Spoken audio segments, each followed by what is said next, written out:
बस हमारा समय हो गया है, हम आज पढ़ेंगे सौर मंडल के बारे में। आओ, सौर मंडल, नाम है सौर और आगे है मंडल। तो आज हम लोग बात करेंगे किसके बारे में? सौर मंडल के बारे में। बताओ पवन, क्या है सौर मंडल? पवन गायब हो गया है, तो अभी हमें ही रथ खींचना पड़ेगा। सौर का अर्थ है सूर्य। क्या अर्थ है भैया इसका? सूर्य। मंडल, सूर्य के आसपास जो भी इसके पिंड रहेंगे, खगोलीय पिंड, वो सब मिलकर बनाएंगे क्या? मंडल। तो बोलो सारे कमंडल और नाम पड़ जाएगा सौर मंडल। तो सौर मंडल का मतलब सूर्य के आसपास जितने भी खगोलीय पिंड है उन सब को अगर हम लोग मिला लेते हैं तो बन जाता है क्या? क्या बन जाता है? सौर मंडल। इतनी बात समझ में आ गई क्या आपको? बोलिए हाँ। अब क्या चीज है समझते हैं। सूर्य के आसपास क्या है? तो सबसे पहले तो सूर्य के आसपास जो भी पिंड सूर्य के क्या लगाएंगे? चक्कर। मतलब जो भी पिंड सूर्य के क्या लगाएगा? चक्कर लगाएगा। उस पिंड को हम क्या नाम देंगे? प्लानेट नाम देंगे। बोलो हाँ, क्या नाम देंगे हम उसे? प्लानेट नाम देंगे। तो प्लानेट की डेफिनेशन क्या है कि वे पिंड जो सूर्य के आनी घानी घूमते हैं उन्हें क्या कहते हैं? ग्रह कहते हैं।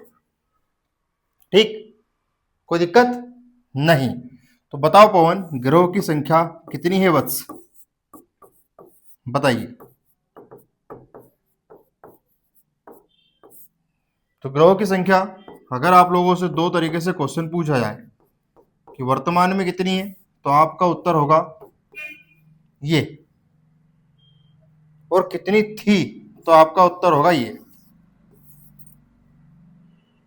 कितनी है तो बताओ पवन कुमार, कितनी है? 8 है। कितनी थी? 9 थी। ठीक है। तो सूर्य क्या है, सौरमंडल क्या है, इतनी बात आपको समझ में आ गई होगी कि सूर्य के चक्कर लगाने वाले वो सारे खगोलीय पिंड क्या कहलाएंगे? नहीं, सूर्य के चक्कर लगाने वाले सारे खगोलीय पिंडों को हम ग्रह बोलेंगे। और ग्रहों की संख्या पहले कितनी थी? 8। अब कितनी है? 9। बात समझ में आ गई यहां तक? कोई दिक्कत? ठीक। सर अब एक बात मुझे बताओ, बस एक बात बता दो आप, ज्यादा नहीं। कि आप कह रहे हैं कि पहले कितनी थी? 9 थी। अब कितनी है? 8। तो ये कब की बात है? तो बताओ पवन कुमार। 2006 से अगर मैं आपसे ग्रहों की संख्या पूछूं तो आपका उत्तर आप बता दो क्या है? बताओ पवन कुमार। 8 है। ये 8 कैसे आया बताओ जरा। तो ये 8 ऐसा आया, 2 6, लेकिन 8 यहां सोया हुआ है। इससे बोलो भाई साहब उठो। मतलब ये कहने का मतलब ये है कि 2006 से ग्रहों की संख्या कितनी हो गई है? 8 हो। लेकिन 8 बना कैसे, समझ में आ गया क्या? और 8 के बाद बोलो, तो बोलो 9 थी और है, और कब से? बोलिए गजानन गणपति महाराज की जय। तो समझ में आ गए आप लोग? तो ऐसे कैसे थोड़ी, ऐसे सौरमंडल आप लोग पढ़ोगे तो याद हो जाएगा। तो भगते रहो, सारे जमाने में हजारों किताबें हैं, कोई लेकिन ऐसे याद करवा दे, नाम पलट देना, हमारा नतीजी कर देना। देखो अब, सर कौन सा ग्रह जिसको हटाया? बताइए अब कौन सा ग्रह जिसको हटाया? तो उसका नाम है यम। वो यमदूत नहीं जो पहाड़े के ऊपर बैठ का है, वो यमदूत नहीं है। इसका नाम और भी है अंग्रेजी में, इसको कहते हैं प्लूटो। क्या कहते हैं? प्लूटो। मतलब किसको हटाया? यम को हटाया। इसका एक और नाम क्या है? अच्छा सर ये और बता देते कब हटाया? तो बोलिए, क्योंकि तभी तो ग्रहों की संख्या 8 हुई। किसको हटाया? यम को हटाया। कब हटाया? 2006 में हटाया। सर क्यों हटाया ये तो आपने बताया ही नहीं। आओ बस इसका हम आपको उचित कारण बताते हैं। आइए, कारण ये है कि ये आवारा था। यम क्या था? आवारा था। यम कैसा था? आवारा था। सर ये तो कोई कारण हुआ नहीं, थोड़ी सही साट बताइए। आवारा मतलब क्या? कुत्ता था, पालतू था, क्या था? कहने का मतलब ये है पवन, इस कारण को जानने के लिए आपको पहले इसका अध्ययन करना पड़ेगा, कक्षा का। सर कक्षा क्या है? तो जिस कक्षा एक ये है पवन, क्या? मार्ग। सर हमें मार्ग में सुई नहीं पड़ती, ठीक। सर हमें रास्ते में भी सुई नहीं पड़ती, कोई बात है। लो अब तो पड़ेगी। बाट है कक्षा एक ऐसी हाँ, कक्षा एक ऐसा बाट, रास्ता, मार्ग, वे पथ है जिससे ये लोग घूमते रहते हैं। जिसमें कौन लोग घूमते हैं? ग्रह। सर किसके आसपास घूमते हैं ये? बताओ पवन, किसके आसपास घूमेंगे? तुम ही बता दो। तो सूर्य के आसपास कितने ग्रह घूमते मुझे बता दो। पक्का? तो क्या सबकी अपनी कक्षाएं बनी हुई है क्या? बोल दो हाँ, बोल दो हाँ, बनी हुई है। तो सबसे पहले तो मुझे बता दो पवन की कक्षा किसे कहते हैं? बताओ। मार्ग को कहते हैं, लेकिन किसके आसपास का मार्ग? जोर से बोलो बच्चा। सूर्य। ये है क्या? बताओ, बोलो ये क्या है? ये कक्षाएं हैं, और इन कक्षाओं में बताओ कौन कौन घूमे? जोर से बोलने में शर्म आती क्या बच्चा? कौन घूमते हैं इसमें? ग्रह घूमते हैं। कौन घूमते हैं? ग्रह। तो मुझे एक बात तुम्हें बता दो कि ये जो ग्रह हैं जिन मार्ग से घूमते हैं उस मार्ग को क्या कहते हैं? ये बता दो बस तुम तो। बता दो जल्दी, क्या कहते हैं? कक्षा। लेकिन इस कक्षा को अंग्रेजी में क्या कहते हैं बताओ? तो इस कक्षा को अंग्रेजी में कहते हैं ऑर्बिट। क्या कहते हैं? अब देखो, ऑर्बिट। प्रश्न पूछा गया था कि जिस मार्ग से ग्रह सूर्य के चक्कर लगाते हैं उस मार्ग को क्या कहते हैं? कक्षा कहते हैं। लेकिन कक्षा हिंदी मीडियम वाले बच्चों को याद था, अंग्रेजी मीडियम वालों के बच्चों को क्या पता था? ऑर्बिट। लेकिन जब इसी कक्षा को हिंदी में लिखकर लिखा गया, किस में लिखा गया? हिंदी में लिखा गया। तो जब हिंदी में लिख के उसने ऐसा लिख दिया ऑर्बिट, तो मतलब कक्षा का एक और नाम क्या है? ऑर्बिट है। इतनी बात समझ में आ गई? अच्छा अब मुझे एक बात बताओ कि सारे ग्रह अपनी अपनी कक्षा में चक्कर लगा रहे? बोलो हाँ, लगा रहे। लेकिन कभी कभी कौन भटक जाता था मार्ग से? यम। कभी यम यहां, कभी यम, कभी हम यहां, तुम कहां, हम यहां। ऐसे आवारा जैसे घूमता रहता था कौन? यम। एक दिन वैज्ञानिकों ने यहां बैठा, देखा किसको? ऊपर, यम को। क्या यम तो जगह जगह घूमता रहता है, मतलब इसमें लक्षण नहीं है काई के?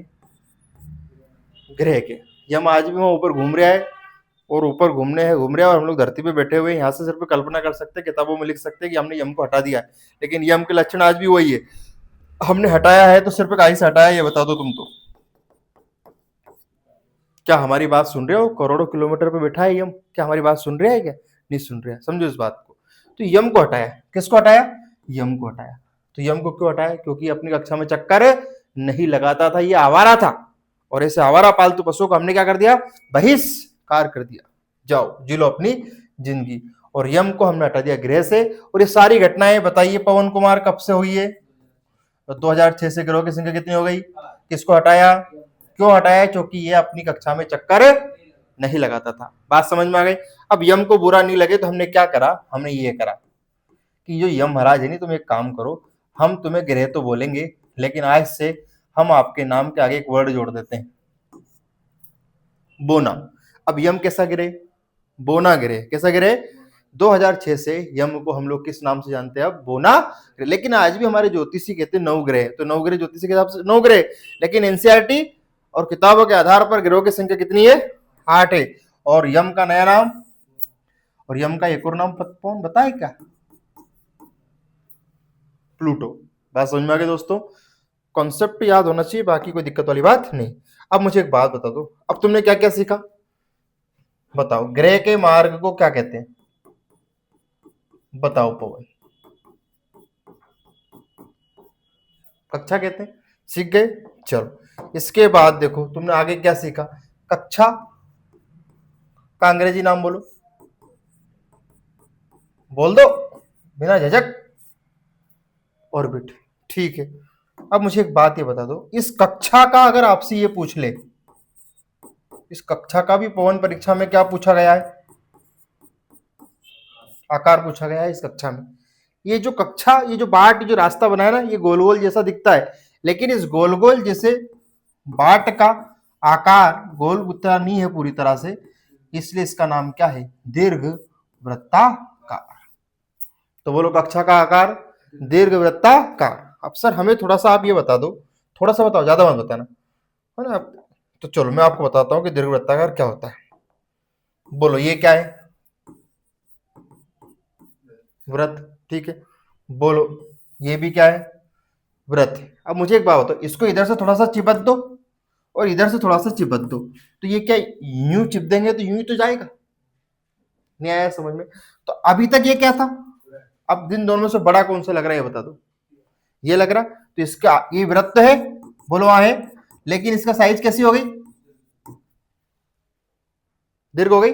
और इसकी साइज जो दीर्घ हुई है वो काय में परिवर्तन हुआ इसके, तो मुझे अब इसका नाम बता दो, दीर्घ वृत्ताकार। अंडा, अब मैं बना रहा हूं अंडा। अब मुझे बताओ अंडे का आकार कैसा? दीर्घ वृत्ताकार। एक प्रश्न समझ में आ गया क्या? अब आपसे मुझे पूछ रहा हूं मैं कि पृथ्वी का आकार कैसा? तो बचपन में आप लोगों ने सुना होगा कि अंडाकार, बचपन में सुना ना आपने, पृथ्वी का आकार अंडाकार। अब बताओ, तो मैं आपसे पूछूं फिर अंडे का आकार बताओ, तो फिर तुम दिमाग हिल जाएगा तुम्हारा कि सर पृथ्वी का आकार अंडाकार, तो फिर अंडे का आकार क्या पृथ्वी का? नहीं, ऐसा नहीं हो सकता मेरे दोस्त, और अगर ऐसा हुआ तो मैं अपनी जान दे दूंगा। ठीक है, देखो अब ये हो गया अंडा, और ये अंडा ऐसा नहीं दिख रहा, देखो, और इस अंडे का नाम तो मैं दे चुका हूं क्या? दीर्घवृत्ताकार। ये देखो दीर्घवृत्ताकार लिखा हुआ है। अब बताओ अंडे का आकार दीर्घवृत्ताकार, पृथ्वी का आकार दीर्घवृत्ताकार। बात समझ में आ गई आप लोगों को कि नहीं आई? आ जाएगी, कोई दिक्कत यहां तक? अब हमने पढ़े सूर्य, सूर्य के आनी खानी पिंड, पिंड को कहा ग्रह, ग्रहों की संख्या 9। अब 8 2006 में हटाया, यम को हटाया, क्यों हटाया? आवारा था, आवारा हूं, वो वाला गाना। ठीक है, और पृथ्वी का आकार समझा, अंडे का आकार समझा, दीर्घवृत्ताकार क्या था, कक्षा क्या है, और कक्षा को कहते हैं और बीट अंग्रेजी में कहते हैं, लेकिन वो हिंदी में लिख के देता, दिमाग हिला देता परीक्षा में। तो इतनी बातें आप लोगों को समझ में आई होगी। आगे हम लोग चर्चा करेंगे ग्रहों के आकार के बारे में। किसके बारे में? ग्रहों के आकार के बारे में। तो नेक्स्ट क्लास में हम लोग पढ़ेंगे ग्रहों के आकार, और आकार के हिसाब से उनका क्रम, कौन बड़ा है, कौन छोटा है, कौन नाना है, कौन वामन है, कौन नाटा है, सब तहस नहस कर देंगे हम। जय हिंद।